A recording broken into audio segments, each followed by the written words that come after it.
Well, howdy there, Internet people. It's Belle again. So today, we're going to talk about Trump's Iran strategy. In a recent video, I made the apparently unforgivable mistake of requesting an exit strategy and definable objectives before any campaign commences. That leads us to a question that came in that, while not phrased in the most polite way, is worth going over. Quote, Corporal, word that starts with C. He said his military objective. Iran can't have a nuke.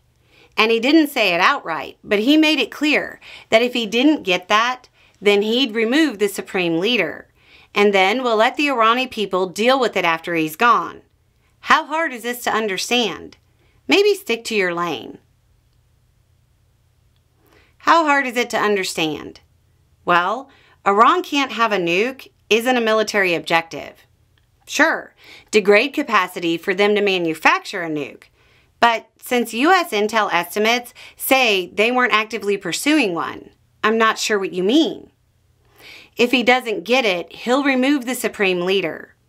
Okay, targeting command and control is actually a definable objective. But that next part of your plan is why I asked about an exit plan. You say, we'll let the Irani people deal with it after he's gone. So I want to make sure I've got this right. In some quest for WMDs based on questionable intel, we're going to engage in a military operation in the Middle East. Take out the central government in a quick fashion with no separate power structure in place. And just let the chips fall where they may. I've seen this one before. It actually didn't go well. Saying you're going to take out the government and let the local population sort it out isn't a strategy. It's a wish. In Iran, who do you think the most likely group to come out on top in the struggle to fill the power vacuum that follows will be? My money is on a faction of the IRGC. You know, the people with the money, arms, and training.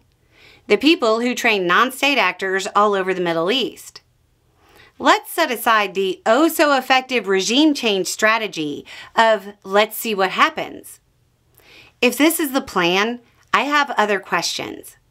Boom, leadership is gone. Now there's a scramble for power. I'm just curious, who's securing the uranium? You know, the whole reason this little misadventure is taking place. Which faction in the power vacuum takes control of it? Will they supply it to other groups? Do you have any clue how many dirty devices can be made from the quantities there? What's the most likely outcome once it becomes apparent that uranium could get loose? Somebody has to secure it. Boots meet ground. This is how mission creep happens and how we end up in another lengthy forever war. I, for one, would like to avoid that. And finally, why corporal? Captain even has the same alliteration. Anyway, it's just a thought. Y'all have a good day.